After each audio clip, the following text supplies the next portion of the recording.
So what really happened? What are the lessons for the Indian military and political leadership? I'm joined by another special guest now, Lieutenant General HS Panag, former GoC-IN-C of Northern Command, someone who knows the region intimately. Before that, General Panag, I'm going to just read out what is this agreement that is being now cited by government sources to say why no shots were fired by the Indian. The 1996 India-China Agreement, Article 1, neither side shall use its military capability against the other side.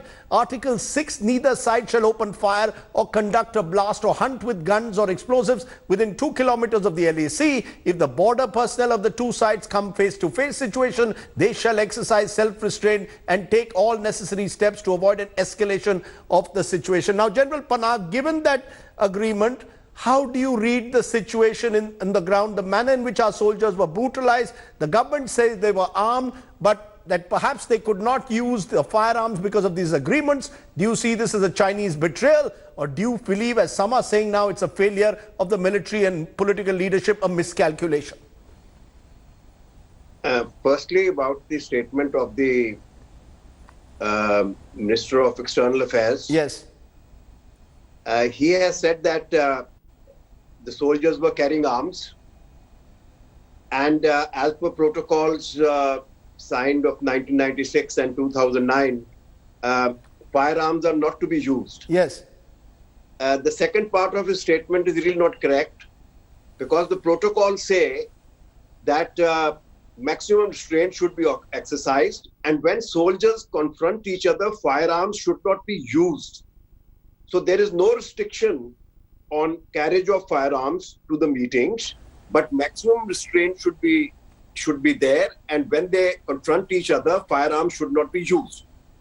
However, there is a overriding protocol which prevails universally in all armies, that if the lives of soldiers are threatened or the security of the post or territory is threatened, firearms can be used by the commander on the spot for effect, and all kinds of firearms are authorized by him to be used, including artillery fire.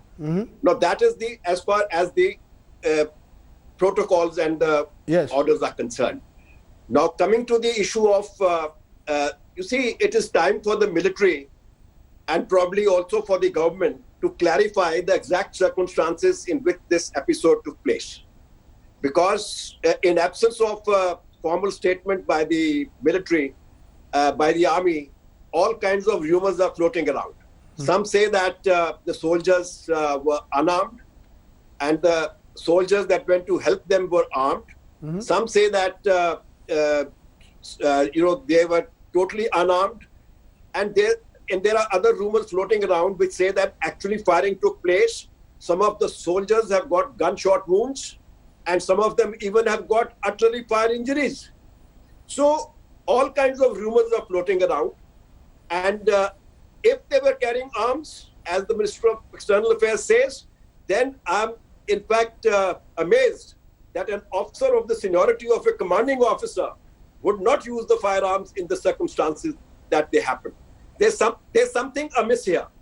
There is something amiss here. Should the government come clean? Therefore, do you believe this is the right time for the government to come clean, take the nation into confidence? Should there be a military inquiry first, or do you believe that the Modi government is hiding something as to what happened in the Galwan Valley? No, it's not the government hiding. I think what the military should do is that they should give out what is known so far of the circumstances of the case. And they should say that the incident will be inquired into, and the final the findings of the court of inquiry will be given to the public as and when required. Something like that should be done, because otherwise rumors of all kinds will fly. Because as I mentioned to you, that there are rumors that even artillery fire has been used and small arms fire has been used, and people have been shot point blank by the Chinese. So these rumors must stop, and nothing stopped. Sir, the government must, the army must give a formal statement on this issue.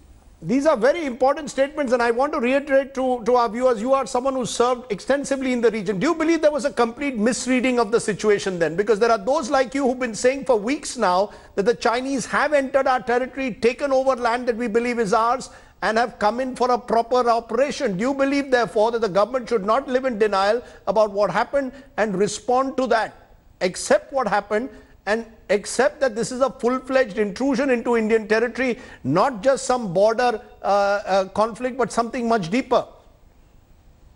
Why is the government in denial? If there was a doubt in the initial stages, the doubt should have been cleared when the Chinese restricted us from patrolling beyond Finger 4 in the Pengongso area, and when they did not allow our patrols to reach patrol point 14 and other patrol points in the Galwan area, when they did not allow our patrols to reach Konkama area in the Gogra hot springs area.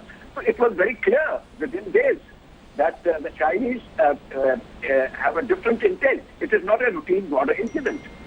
But General Panag, what the government often says is there are differing perceptions of the LAC, of the line of actual control. Therefore, the root of the conflict at the end of the day is the differing perception. Is it much more than that? Is this just about the LAC, or do you believe China is trying to now make a point here by trying to capture the entire Galwan area, and we may have lost out on the strategic advantage? This ploy of Chinese is well known. It began in 1950 when they creeped into the Aksai Chin. Then they laid down a 1956 claim line, which brought it further. Then they went in for a 1960 claim line when they came in further. And now they also have created this situation of differing perception. And we should be very clear. The LAC is, and that's our perception. And if we cannot reach our LAC, that means the Chinese have clearly intruded into our area and secured our territory. And they are very much sitting there. In Pengongso, 8 kilometers distance, Finger 4 to Finger 8, and 5 kilometers to the north, the hills have been secured.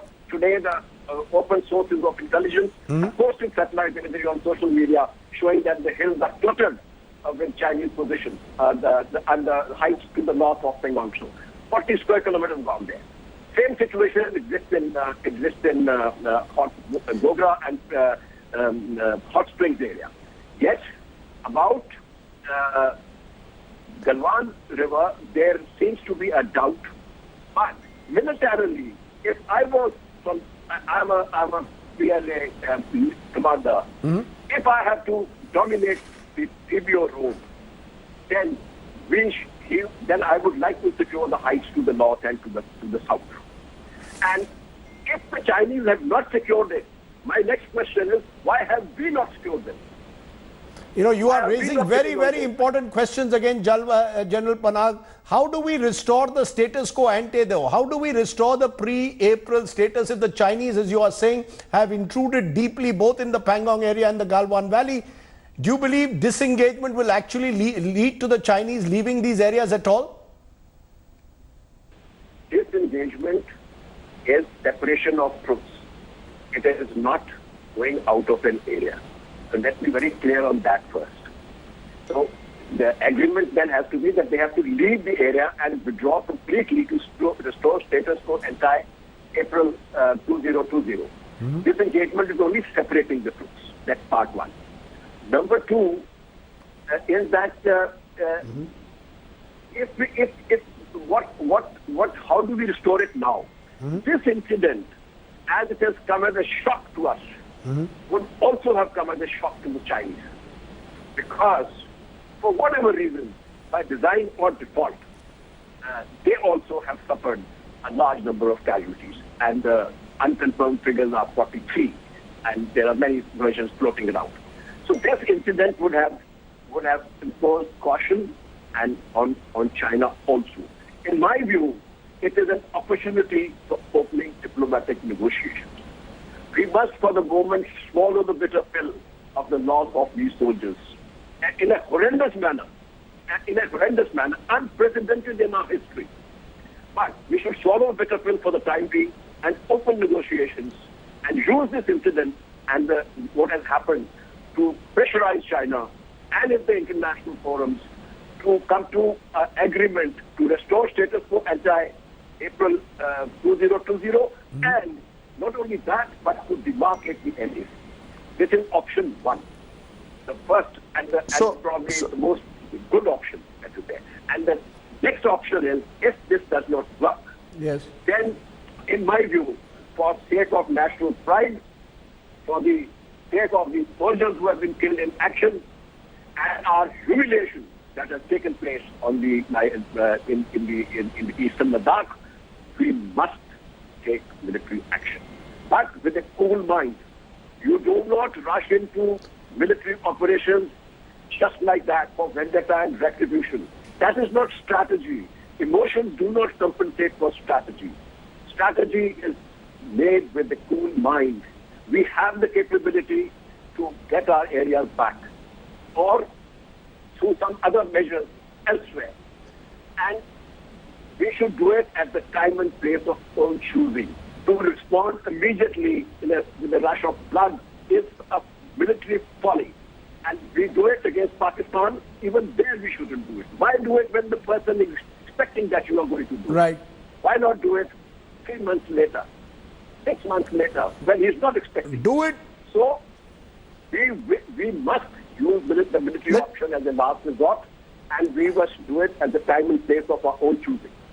I want to ask you, therefore, General Panag, in conclusion, what's the biggest lesson do you believe that we need to draw from the events of these last couple of months that have eventually resulted in the horrific incident of June 15? What's the big lesson that our political and military leadership needs to draw from what's happened in eastern Ladakh, sir? I think the first lesson is that national security must be de-linked from domestic politics and electoral politics. National security is for the nation, not for a particular political party. And this whole issue of extreme nationalism should also be de-linked from national security. National security is to safeguard national interests. And the opposition, the public, the people at large, whether they are with you or they vote for you or won't vote for you, should accept the national security status. And domain, which doesn't impinge on security. And this, so that the nation knows every time how our government will broadly respond in a crisis situation. I think that is lesson number one. In my view, lesson number two is that also do not make national security part of every facet of our public life. Right. Number three, de-link the military from, from the prevailing nationalism, and let them remain apolitical. Don't belittle them by making them take part in the spectacles that we have been organizing. Can you imagine that on the 3rd of May, when the Chinese were knocking at our gates because they began their operations in April, the Indian Army, Navy and the Air Force were busy organizing spectacles. Okay, it was for a noble cause to extend our support to the COVID warriors. But at the same time, the enemy is knocking at your gate. So we should avoid all this. The military must remain apolitical. And it's a pride of a nation if your military hierarchy has got spine. The military hierarchy must have spine so that it can give proper advice in times of crisis. Right. Advice that is not colored in any manner. In this situation, I think the military advice was non-professional, that we allowed soldiers to go unarmed. And we dealt with the military situation where the Chinese had launched an offensive as a sort of a border management crisis to prevent escalation, which is a political matter. Very, very strong words. Again, very, very clear words. General Panag, you've spoken and given a sense to our viewers, I hope, who will recognize, depoliticize the army. When the Chinese were at the gates, our army was getting politicized. Questions will be raised and must be raised of the nature of leadership at times like this. It isn't anti-national to raise those questions. Appreciate your joining us, General Panag. When we return, we're going to come to more questions and another newsmaker joining us, Sonam Wangchuk. educator, innovator, a voice who's calling for a boycott of Ladakh, joining us. Ashwini Mahajan will join us, national co-convener, Swadeshi Jagran Manch. Shankar Iyer, author and economist. And Umesh Joshi, director of a company that trades with China and Hong Kong. We'll ask them the big question. Hi everyone, Preeti Chaudhary here. Hope you like this video. For latest news and analysis, like and subscribe to the India Today YouTube channel. And don't forget to press the bell icon to stay updated. Thank you for watching.